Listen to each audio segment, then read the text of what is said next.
Merci beaucoup, Monsieur le Commissaire Hansen. Je donne la parole à François-Xavier Bellamy. Président, Monsieur le Commissaire, l'assassinat de Mehdi Kessassi n'est pas un fait divers. Ce n'est même pas seulement un crime de plus commis par le narcotrafic. Ce n'est même pas seulement une victime innocente de trop. C'est le signal d'alarme qui devrait réveiller toute la France et toute l'Europe. Mehdi Kessassi n'avait rien à voir avec la drogue. Il voulait devenir policier. Il est mort pour une seule raison. Il était le frère d'Amine, qui combat ces réseaux criminels depuis des années, après avoir perdu un autre frère assassiné. Le courage d'Amine, présent ici ce soir, force l'admiration. Il a décidé de ne pas se taire et de ne pas faire comme si tout était normal quand les guetteurs vous accueillent en bas des tours, quand les criminels détournent une génération, quand les points de deal se gagnent à l'arme de guerre, quand les gangs s'affrontent devant des salles de classe au point qu'une école doit déménager, comme à Saint-Ouen, ou qu'un collège brûle à Dijon le week-end dernier. Amine a refusé le silence, et je l'admire pour cela, quoique nous ne soyons pas du même bord. Face à ce déchaînement de violence, la même résistance doit nous lier, parce que l'essentiel est en jeu. Quand les mafias sont prêtes à tuer pour faire taire, c'est que la peur commence d'installer un autre pouvoir que celui de nos États. L'argent de la drogue ne se contente pas du luxe mal acquis, de la corruption, du profit. Il veut le pouvoir, par la terreur. Et il suffit d'écouter le silence pesant qu'a suscité la mort de Mehdi Kessassi. J'étais à Marseille pour marcher à sa mémoire, avec Marie Toussaint, avec des milliers de Français, d'élus de tous bords, de tous ceux qui refusent de se résigner. Mais où sont les grandes voix, les grandes figures de Marseille et du pays? L'argent de la drogue veut remplacer nos États. Il a déjà pris le contrôle de territoires entiers, d'une économie parallèle. Dans des quartiers en France, il assure l'ordre, il livre à domicile, il délivre des cartes de fidélité, il assure les services sociaux, il paye les loyers. Demain, il prendra le contrôle de nos institutions plus vite que nous ne le pensons. Pour augmenter ses gains, il détruira nos démocraties. Il est temps de réaliser enfin le danger et d'agir surtout avant qu'il ne soit trop tard. D'empêcher de nuire ceux qui dirigent les réseaux jusque depuis leur prison parfois. De faire appliquer enfin la loi pour que chaque consommateur comprenne qu'il se rend complice du pire. De reprendre le contrôle de nos ports, portes ouvertes à tout le poison qui se répand sur l'Europe, de rendre aux forces de l'ordre, aux armées, à la justice, les moyens légaux et humains pour combattre des réseaux qui n'ont aucune limite, ni matérielle, ni morale. C'est un défi pour la souveraineté de nos pays, mais c'est un défi que nous n'affronterons qu'à l'échelle du continent européen. Nous le devons à Amine, nous le devons à Mehdi, nous le devons à toutes les vies détruites, blessées, à tous ceux qui refusent de renoncer à la liberté. Merci beaucoup, chers collègues. Orateur suivant, Nora Mebarek. Merci, Monsieur le Président. Chers collègues, Mehdi avait 20 ans. Il rêvait de devenir policier. Il a été abattu pour faire taire son frère Amine, dont l'engagement contre les ravages du narcotrafic est connu de tous, en France et en Europe. Au nom du groupe socialiste et démocrate, je redis notre soutien à sa famille, à ses proches. Et le combat nous oblige. En France, le narcotrafic génère 5,5 milliards d'euros par an, fait vivre 200 000 personnes et alimente plus d'1 million de consommateurs de cocaïne. Depuis 2021, les assassinats et les tentatives d'assassinat ont augmenté de 33%.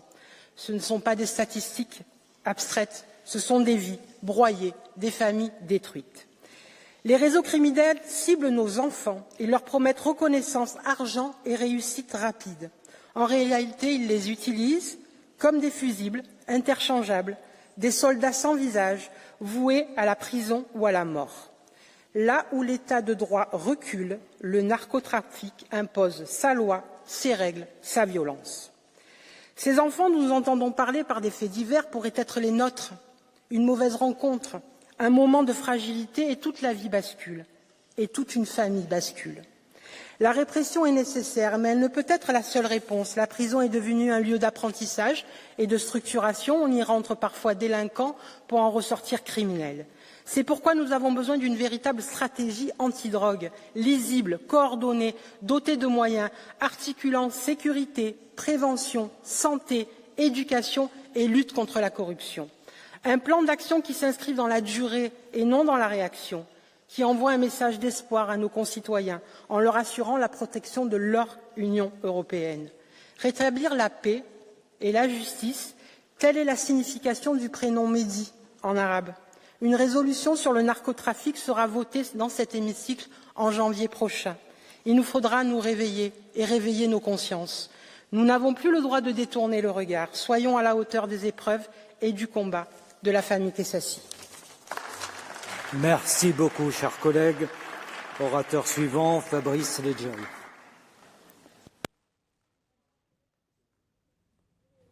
Nous ne laisserons pas la France devenir un narco-État et nous ne laisserons pas l'Union européenne devenir un sanctuaire pour les narcos avec des ports européens transformés en hub de la cocaïne. Le trafic de drogue, ce sont des milliards d'euros, une violence quotidienne, des territoires entiers où l'État a reculé. Ce n'est pas un problème social, c'est un abandon politique. Quand la gauche parle de légaliser, elle montre qu'elle ne comprend rien à la sécession qui s'installe dans nos quartiers. Les premières victimes, ce sont les familles honnêtes, les habitants pris en otage par les dealers. À Marseille, Emmanuel Macron promettait de faire place nette. Pourtant, les trafiquants se déplacent de 200 mètres, attendent le départ des caméras, puis reprennent leur business. Voilà le macronisme. De la communication, aucune autorité.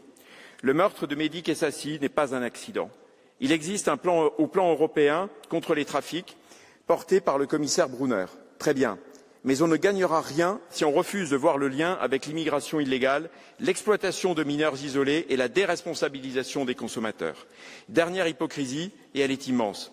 On interdit la publicité pour l'alcool et le tabac, mais on laisse des rappeurs, suivis par des millions de jeunes, faire l'apologie de la drogue et du narcotrafic. Ce n'est pas de la culture, c'est de la propagande criminelle. Cette complaisance tue. La fermeté n'est pas une option, c'est une urgence. Merci, Monsieur le Président. Merci. Nicolas B. Merci, Monsieur le Président. Chers collègues, la France et l'Europe sont gangrénées par le narcotrafic et c'est un secret pour personne. Ce fléau est une menace directe non seulement pour la santé et la sécurité de nos concitoyens, mais aussi pour la stabilité de nos sociétés tout entières. Sur notre continent, 40% des réseaux criminels et 50% des homicides sont liés directement au trafic de drogue. En France, les violences liées au narcotrafic ont fait 110 morts et 341 blessés en 2024. Derrière ces chiffres, ce sont des familles brisées, comme celle de Mehdi Kessassi, des forces de l'ordre tuées, comme lors de l'évasion de Mohamed Arma. Ce sont aussi des institutions qui cèdent à la corruption et des quartiers entiers pris en otage par ces réseaux criminels toujours plus violents et organisés. Cette situation est le résultat de trop d'années de laxisme politique et juridique. Pendant que les narcotrafics prospèrent, ce sont les honnêtes gens qui paient le prix fort. Si nous ne prenons pas des mesures fortes, nous sommes réduits à devenir, nous aussi, un narco-État. Ce que nous vivons jusqu'à présent en France n'est qu'un début.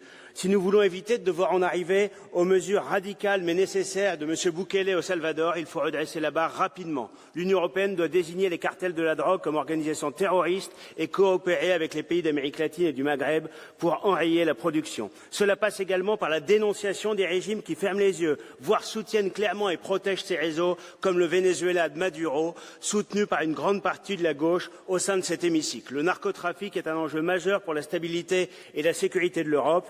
Il est temps d'agir sans naïveté, avec détermination totale, pour la sécurité de nos nations, de nos peuples et de notre jeunesse. Merci. Orateur suivant, Valérie Hayé. Merci. Cher Amin Kessassi, le narcotrafic vous a ôté 2 frères. Et de votre immense peine, vous avez fait un combat. Un combat contre les trafiquants, un combat contre l'omerta, un combat pour les consciences. Comme Roberto Saviano, vous endossez le rôle sacrificiel du lanceur d'alerte. Votre dignité et votre courage vous honorent et nous obligent. Nous entendons votre peine, nous la partageons. Nous entendons aussi votre appel à l'action. Et chers collègues, il faut être très franc, la lutte contre le narcotrafic n'occupe pas la place qu'elle devrait avoir dans cet hémicycle. Or, s'il y a bien un sujet qui dépasse les frontières nationales et nécessite une réponse européenne, c'est le narcotrafic. Alors oui, on agit. Et d'ailleurs, beaucoup de choses ont été faites au niveau national et européen. La loi narcotrafic en France, le renforcement des mandats et des moyens des agences européennes compétentes. Mais on n'agit pas encore assez. Le 13 novembre 2025, cher Amin, votre petit frère Mehdi a été assassiné par des narcotrafiquants. Ce meurtre a marqué un point de bascule. C'était un meurtre d'intimidation, similaire à ceux de la mafia italienne. Il doit être suivi d'une révolution dans la lutte contre le narcotrafic. Alors pour que ces drames ne se reproduisent plus, La Commission européenne doit présenter au plus tôt sa stratégie antidrogue et son règlement sur la criminalité organisée. Et nous serons bien sûr exigeants sur la révision des mandats d'Europol et d'Eurojust en 2026. Nous le devons à Mehdi, nous vous le devons, cher Amine, et nous le devons à tous ces Européens dont le quotidien est rongé par la drogue. Je vous remercie. Merci, chers collègues.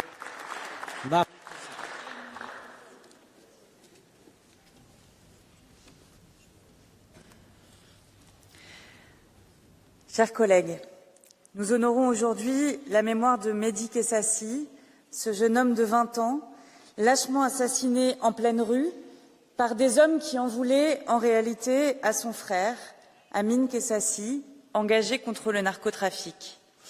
Vous le savez, Amine est avec nous dans cet hémicycle et je crois qu'il ne veut pas que je parle de lui, mais plutôt de son frère. Alors laissez-moi vous en dire quelques mots.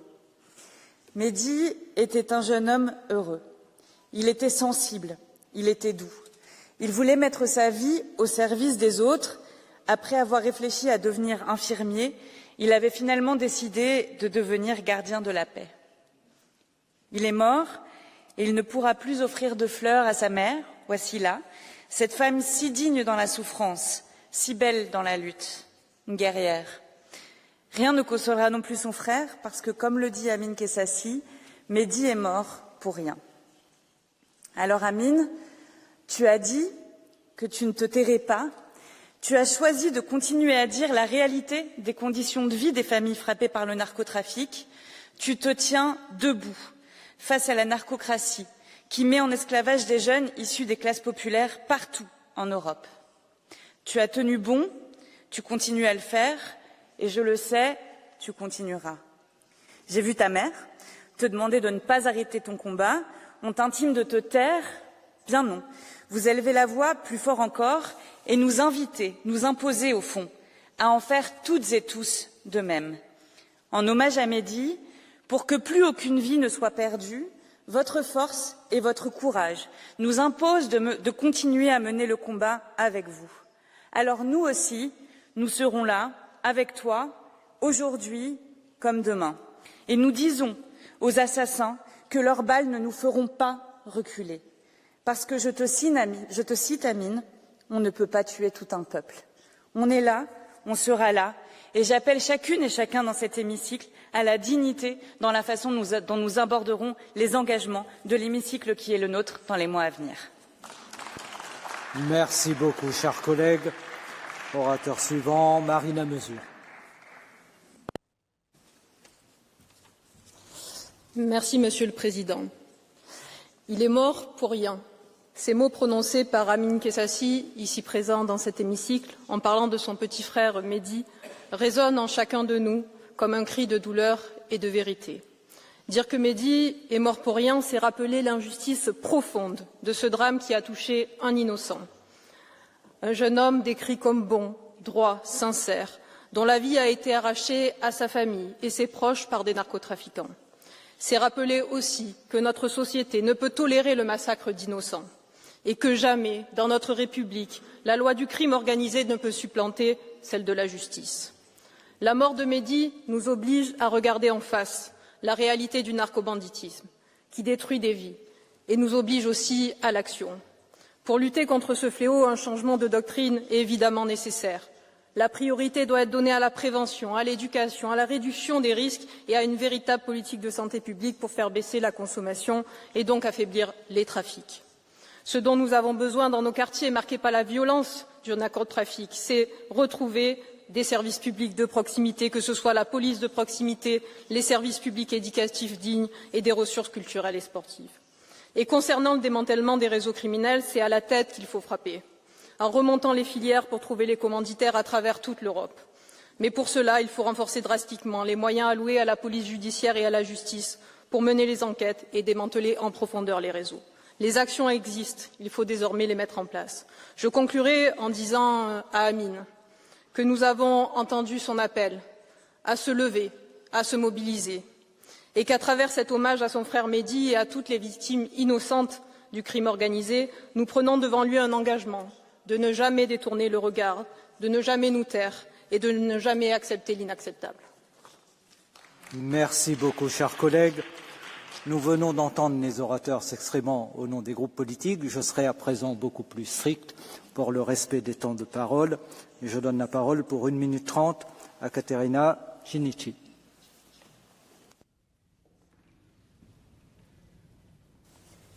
Grazie Presidente, signor Commissario.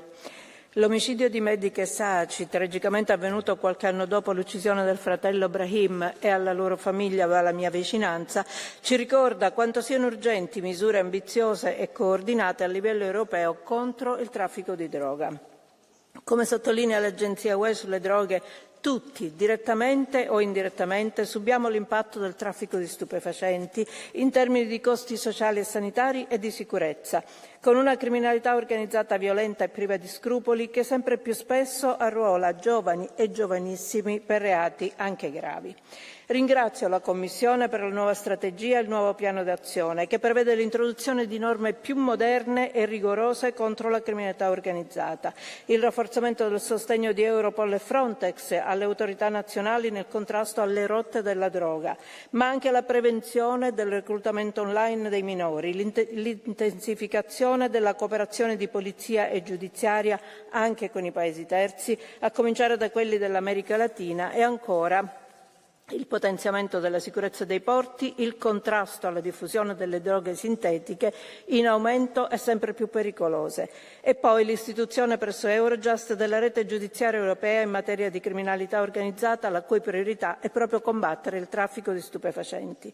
Tutte misure queste che vanno intensificate e messe in atto rapidamente per tutelare salute e sicurezza dei cittadini e per sottrarre ai gruppi criminali ciò che da sempre rappresenta il traffico di droga, una fonte di enormi profitti. Grazie. Merci beaucoup.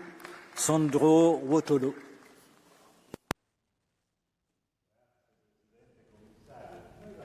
Il suo allarme, una situazione fuori controllo, ha detto, in Europa. Mehdi è morto a Marsiglia, la città dove 50 anni fa con il clan dei marsigliesi è nata l'economia europea della droga, una vendetta trasversale. Entrano dall'America Latina, entrano nei nostri porti la cocaina, e una volta in Europa i ragazzi, spesso minorenni, vengono reclutati come manodopera criminale. Dobbiamo evitare che finiscano in questa spirale di violenza. Dobbiamo investire nelle periferie europee per mandarli a scuola, per combattere la povertà culturale, per formarli per il lavoro. Dopodiché certamente c'è un problema repressivo. E allora i porti, bene, questi minori si chiamano estrattori, entrano dentro i porti perché qualcuno gli dà le indicazioni dei containers dove c'è la cocaina. Allora facciamo una lotta seria contro la corruzione. E poi l'ultima cosa, investiamo. Ci sono gli scambi, costano 10 milioni di euro e si trova la droga. Grazie. Merci beaucoup, cher collègue. Nicolas Bartusek. Děkuji, pane předsedající. Vážené kolegyně, vážení kolegové, organizovaný zločin, drogové gangy a nelegální migrace dnes představují jednu z nejvážnějších hrozeb bezpečnosti v Evropě. Drogoví překupníci neprodávají jen drogy. Snaží se ovládat území, zastrašovat občany, korumpovat instituce a vytvářet paralelní struktury moci. Tam, kde stát ustupuje, nastupuje násilí. A to je nepřijatelné. Vidíme to v našich městech, na hranicích i v digitálním prostoru. A příliš často vidíme, že reagujeme pozdě, roztříštěně a nedostatečně. Potřebujeme silnější přeshraniční spolupráci policie a justice, efektivní boj proti praní špinavých peněz a lepší ochranu těch, kteří se organizovanému zločinu staví. Naše zákony musí být tvrdé a nekompromisní. Je naší povinností jako volených evropských politiků jednat proti této kriminální hrozbě a chránit Evropu a naše občany, dokud ještě není pozdě. Dámy a pánové, boj proti organizovanému zločinu není otázkou levice nebo pravice. Je to otázka zodpovědnosti vůči našim občanům. Pojďme tedy společně bojovat proti organizovanému zločinu a proti násilí v Evropě. Merci. Paolo Inselvini. Le nostre città non possono essere ostaggio della criminalità, delle bande e dello spaccio di droga. C'è chi pensa di poter distruggere intere comunità senza conseguenze e come in Francia arriva perfino a colpire e uccidere chi ha il coraggio di opporsi. È il momento di dire basta. Fermezza e pugno di ferro contro chi semina paura e degrado, per restituire i parchi, le strade, i quartieri e le famiglie, ai bambini, agli anziani, per proteggere i più giovani, le vite e il futuro, dobbiamo agire senza alcuna esitazione. Significa dare più strumenti e più poteri alle forze dell'ordine, rafforzare i controlli, colpire le reti dello spaccio alla radice e assicurare certezza della pena. Significa controllare i confini e impedire che criminali trovino terreno facile, lavorando con decisione e con regole chiare. La libertà e gli spazi pubblici sicuri, infatti, sono una priorità e per questo non possiamo lasciare comandare i violenti. Noi, infatti, scegliamo lo Stato, la legge e la sicurezza. Vogliamo città sicure e le vogliamo libere dagli spacciatori di morte. E ai giovani vogliamo ricordarlo ogni giorno. La droga porta solo dolore, morte e distruzione. Merci beaucoup, chers collègues. Grégory Allione. Monsieur le Président, chers collègues, cher Amine, l'Europe est en overdose. L'an dernier, ce sont 367 assassinats et tentatives d'assassinat qui sont liés en France au trafic de drogue. Parmi ces victimes, votre frère, Mehdi. Son meurtre nous touche tous. Vous avez notre entier soutien. Forcément, le deuil de votre maman, de votre famille, nous le partageons. Les trafiquants n'ont plus de limites. Militants, journalistes, avocats, magistrats sont menacés, assassinés, contraints à la protection pour avoir refusé le silence. Est-ce cela notre avenir? Une société prise en otage où la peur dicte les règles et où la justice est en péril. Le narcotrafic agit aujourd'hui comme un terrorisme silencieux. Il tue, il intimide, il désorganise. C'est pourquoi il faut une véritable guerre contre le narcotrafic, une guerre française et européenne. Je salue les initiatives antidrogue annoncées par la Commission européenne, mais il faut aller plus loin, s'inspirer de modèles efficaces tels les prisons de haute sécurité et toutes les mesures issues de la loi narcotrafic en France. Reprenons nos villes, nos ports, nos rues. Rendons justice à Mehdi, à toutes les victimes du narcotrafic. N'ayons plus peur, nous n'avons plus le droit de trembler. Merci beaucoup, chers collègues. Saskia Bricmont.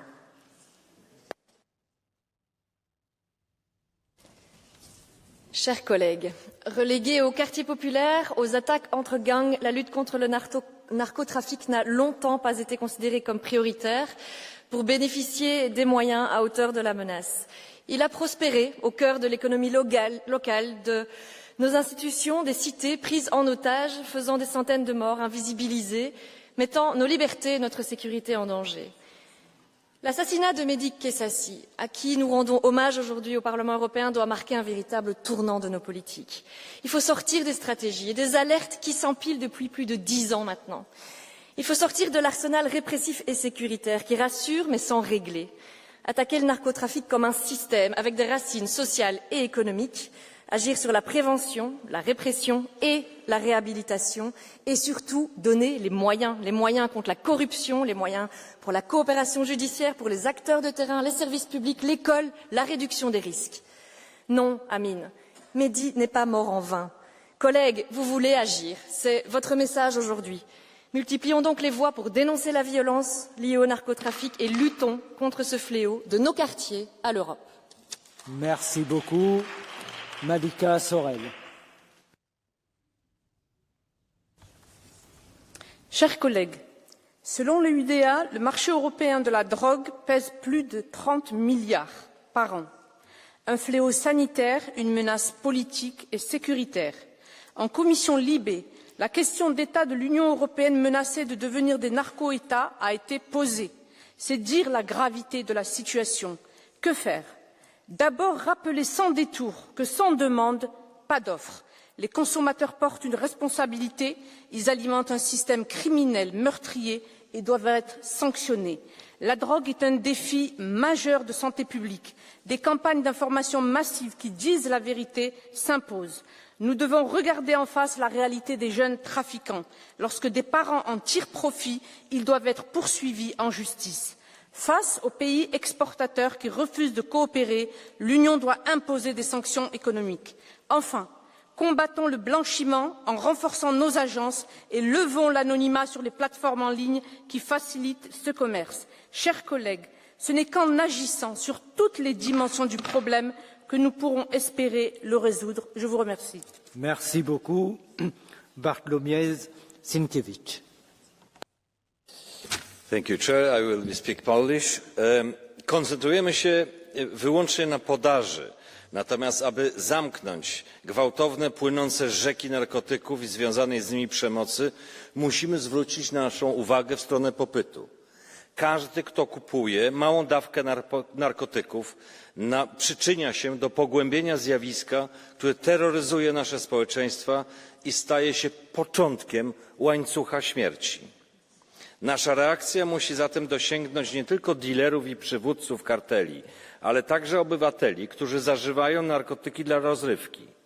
Ten, kto decyduje się brać narkotyki, bierze także odpowiedzialność za rozwój całego narkobiznesu. Nie możemy postrzegać ludzi biorących narkotyki wyłącznie w kategoriach ofiar, ale także sprawców tego nieszczęścia. Domagając się odpowiedzialności od osób zażywających narkotyki, wołam o pamięć, że granicą naszej wolności są inni ludzie. Jeśli im szkodzimy, nadużywamy tej fundamentalnej zasady wolności. Pora zacząć wyciągać z tego wnioski, szczególnie w obliczu śmierci Mehdiego Kassaci. Inaczej ta rzeka będzie nadal płynąć i zabijać nasze społeczeństwo. Merci beaucoup. Mathieu Valli. Merci, Monsieur le Président. D'abord, un mot évidemment pour Amine Kessassi et son frère. Amine, que j'ai eu l'occasion de faire des débats dans des fonctions précédentes. On ne partage pas les mêmes opinions, mais en tout cas, j'ai toujours respecté sa force de caractère et de ses convictions. Et j'imagine que son frère aurait fait un excellent gardien de la paix, armé des mêmes valeurs que j'imagine on partage en famille. Mesdames et Messieurs, je vais vous parler d'une guerre. Pas de Kiev, pas Alep, pas Bagdad. En France, face aux narcoterroristes. Au lieu d'envoyer blindés, hélicoptères, CRS et escadrons de gendarmerie mobile face à nos paysans, envoyons-les où la République recule, dans les cités qui tombent une par une aux mains des gangs. Nous tiendrons le terrain face aux narco-racailles qui tiennent les murs. Nous enverrons la CRS 8, 81, 82, 83 et 84, ainsi que les 16 nouveaux escadrons de gendarmerie mobile aider leurs frères d'armes de la sécurité publique, des BST, des BAC et des FSIG. Mais pas avec des Fiat Ducato, pas avec des Renault Master épuisés ou des Iveco rincés, avec des nouveaux véhicules puissants, blindés et légers pour attaquer ces points de deal en toute sécurité. Nous créerons et nous enverrons des nouveaux blindés de la gendarmerie plus légers, plus maniables dans les cités, appuyés par des hélicoptères, des drones, pour que nos forces d'ordre puissent progresser, traquer et interpeller les guetteurs, les dealers, en toute sécurité au milieu des tirs à armes d'agar comme on a vu à Rennes ou comme on l'a vu à Castres. Pour nous, les consommateurs ne sont pas des victimes, ce sont des complices. Ils ont du sang sur les lèvres. Mehdi, Fayed ou Solkana à Marseille ou à Nîmes.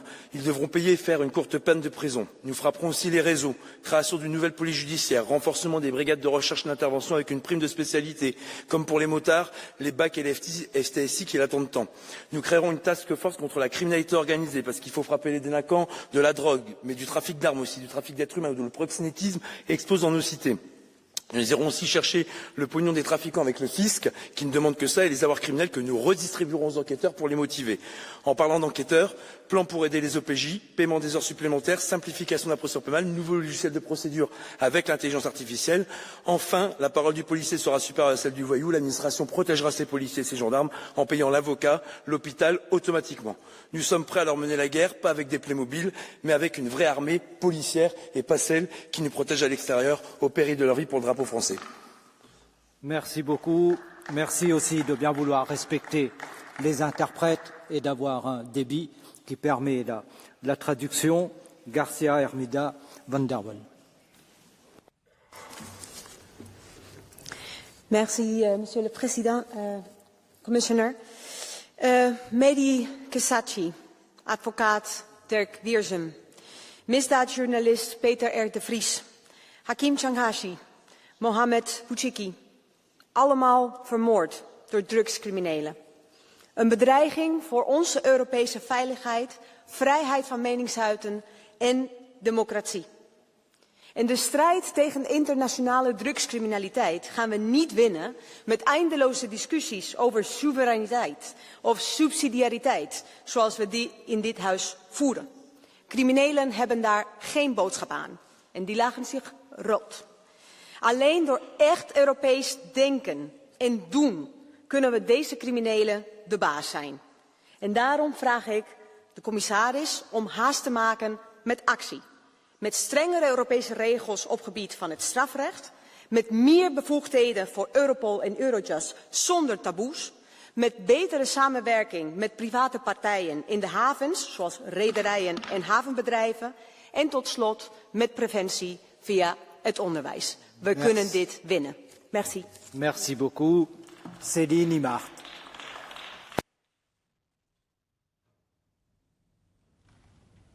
Merci, Président. Monsieur le Commissaire, le 13 novembre 2025 à Marseille, le frère d'un militant engagé contre le narcobanditisme a été abattu.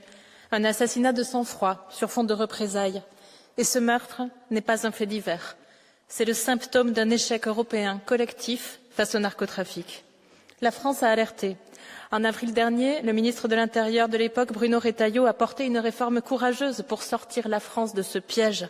Création d'un parquet national anticriminalité organisée, durcissement du régime carcéral des criminels les plus dangereux, refonte du statut de repenti sur le modèle italien. Adoptée malgré un Parlement fragmenté, cette réforme témoigne d'une volonté et d'une action politique claire. Mais soyons lucides, on ne gagnera pas cette guerre qu'au niveau des États membres. Le niveau européen vient de présenter donc un plan d'action contre le trafic de drogue. Agence européenne sur les drogues, partenariat renforcé avec les pays tiers, investissement dans la recherche. C'est un pas dans la bonne direction, même s'il arrive un peu tard. Et puis il y a aussi le niveau de nos villes. Des grandes métropoles aux petits villages, plus aucun territoire, même rural, n'est épargné en France. Et les maires ont un rôle clé dans le continuum de sécurité. Sans cet échelon de proximité, rien n'est possible. À Marseille, ces phénomènes sont connus depuis des années et l'inaction municipale a un coût, celui de vies brisées.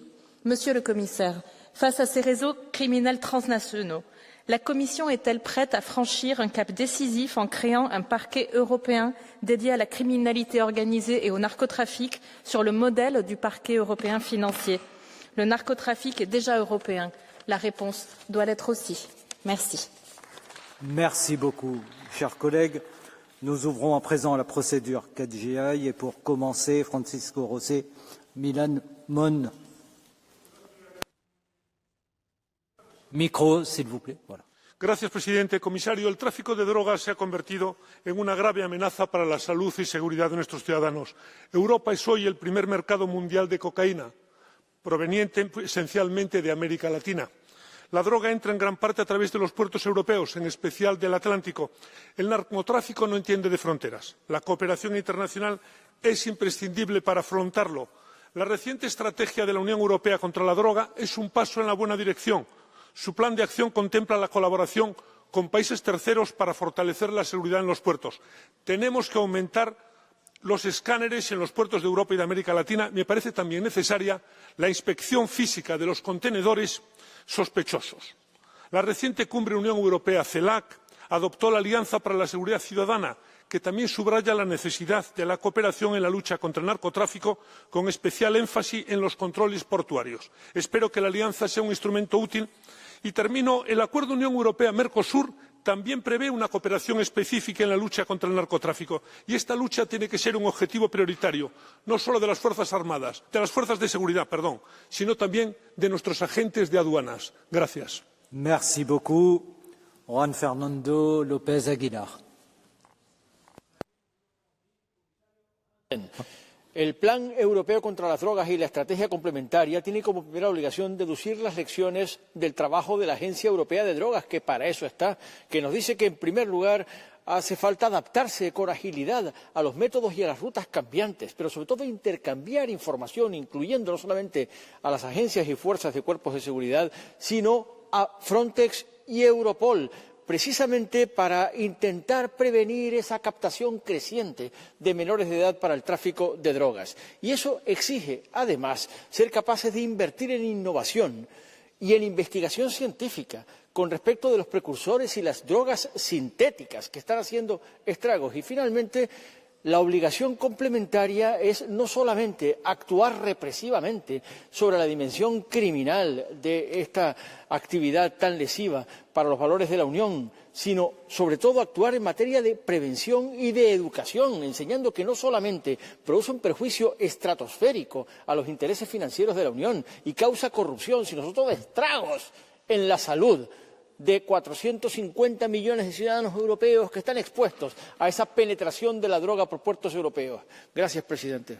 Merci beaucoup, cher collègue. Anna Maria Wicek.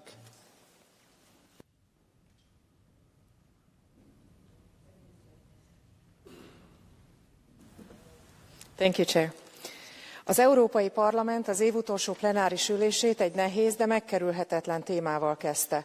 Hogyan tudja Európa megvédeni a közbiztonságát a szervezett bűnözéssel szemben? A tapasztalat azt mutatja, hogy ahol az állami kontroll meggyengül, ott a szervezett drogkereskedelem gyorsan teret nyer. Ezek a hálózatok gyakran ugyanazokat az útvonalakat és struktúrákat használják, mint az illegális migrációt szervező bűnözői csoportok.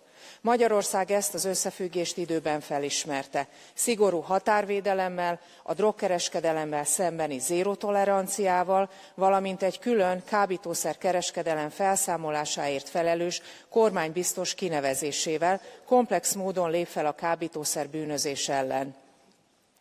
Európának ehhez hasonlóan egyszerre kell fellépnie a drogkartellek és az illegális migráció ellen. Én olyan Európát szeretnék, ahol az állam erősebb a bűnszervezeteknél, és ahol a közbiztonság nem ideológiai vita tárgya, hanem közös felelősség. Köszönöm szépen. Merci, Sebastian Tinkinen.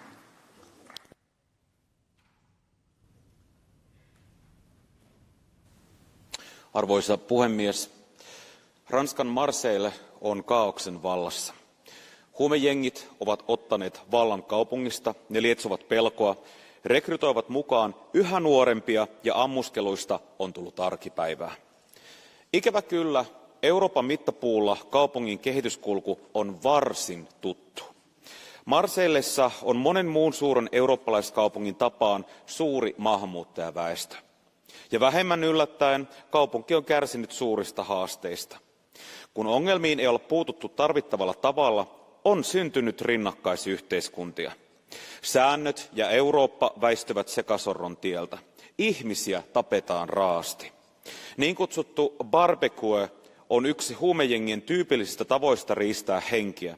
Ensin ammutaan, sitten sytytään ruumis tuleen. Hyvät kollegat, me olemme menettämässä Eurooppaa kaupunki kerrallaan. Olisiko jo aika herätä? Merci beaucoup, cher collègue. Diana Jovanovici.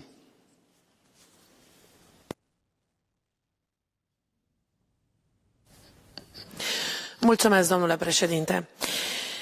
Vreau să vă spun ca moartea lui Mehdi să nu fie în zadar, va trebui să înțelegem cum funcționează această criminalitate organizată. În raportul Organizației Națiunilor Unite din 2023 și 2024 se menționează că cea mai importantă cale de acces a drogurilor după începerea războiului din Ucraina este portul Constanța din România. Pe acolo intră cele mai mari cantități de droguri ascunse în transporturile ucrainene, acoperite cu cereale, pentru că, în conformitate cu dispozițiile Comisiei Europene, niciun transport venit din Ucraina nu are voie să fie controlat și nu are voie să fie oprit. România, din țară de tranzit de droguri, a ajuns în 2 ani țară de consum. Cea mai mică vârstă a unui copil care consumă droguri este 8 ani. Este inimaginabil și dacă vă spun că din cauza influenței în justiție și în politică, care sunt toți implicați în traficul de droguri și și-au bani de acolo, din acest motiv nu se poate eradica acest trafic de droguri. Merci beaucoup. Nous arrivons au terme de cette discussion et je rends la parole à la Commission, au commissaire Hansen.